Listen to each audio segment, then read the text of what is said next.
हाँ वो मोहब्बत के काबिल है, हमारी तरह बदनीयत नहीं है, लेकिन ये बात तुम कभी नहीं समझोगे। कि उसको पाना चाहते हो तो मुझे बताओ, बाकी I'll manage। नाज़रीन अहमद के आने वाली एपिसोड में आप देखेंगे कि प्रीश जब देखेगी मिनाल का उतरा हुआ चेहरा तो उसे कहेगी कि पता नहीं क्यों मुझे तुम्हारे वो चेहरे पे चहक नज़र नहीं आ रही जो हर दफ़ा मुझे नज़र आती थी। पता नहीं, ऐसा लगता है जैसे कि तुम बहुत ज़्यादा परेशान हो। ये परेशानी तुम हमसे शेयर नहीं करना चाहती। क्या ये परेशानी मेरे और बारी की शादी के बाद शुरू हुई है या फिर ये पहले से ही तुम्हारी ज़िंदगी का हिस्सा थी? मुझे नहीं लगता कि मैंने तुम्हें कभी इतना उदास और परेशान देखा है। क्या कोई बात हुई है घर में, या तुम्हें राहील परेशान कर रहा है, या अनाया ने कोई बात की है? अगर ऐसा है तो तुम मुझे बता सकती हो, मैं तुम्हारे हर मसले का हल निकाल सकती हूँ। मुझे मालूम है इस तरह के लोगों को किस तरह से हैंडल करना है, लेकिन तुम्हारा उतरा हुआ चेहरा मुझे बिल्कुल भी पसंद नहीं है, जिसमें मिनाल कहती है कि मुझे नहीं मालूम कि राहील को क्या होता जा रहा है और घर के हालात पता नहीं, शायद ये मेरी किस्मत में लिखा था कि पहले मेरी शादी होते होते रह गई और बाद में फिर जो हुई तो फिर इस तरह की सिचुएशन है कि मैं ना तो खुश हो सकती हूँ ना ही अपनी परेशानी किसी से शेयर कर सकती हूँ। मैं बिल्कुल भी नहीं चाहती कि मेरी वजह से तुम्हारी और बारी की ज़िंदगी बर्बाद हो, लेकिन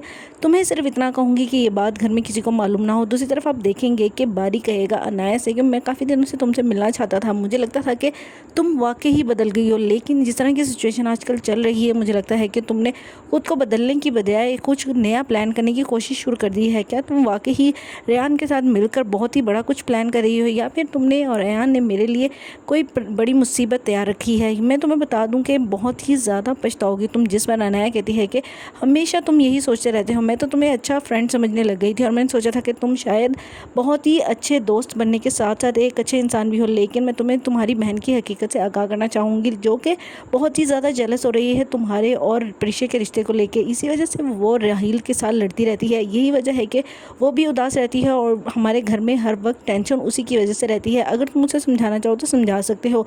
दूसरी तरफ आप देखेंगे कि रुमैसा कहेगी ज़ुबैदा से कि बेहतर यही होगा कि अपनी दोनों बेटियों की तरह तुम अपनी छोटी बेटी के बारे में भी कोई ऊंचा घर देखो और इसको भी बयाने की करो, क्योंकि मुझे लगता है कि मुझे अपने बेटे की शादी कर देनी चाहिए और उसके लिए मुझे इस घर में जगह चाहिए होगी।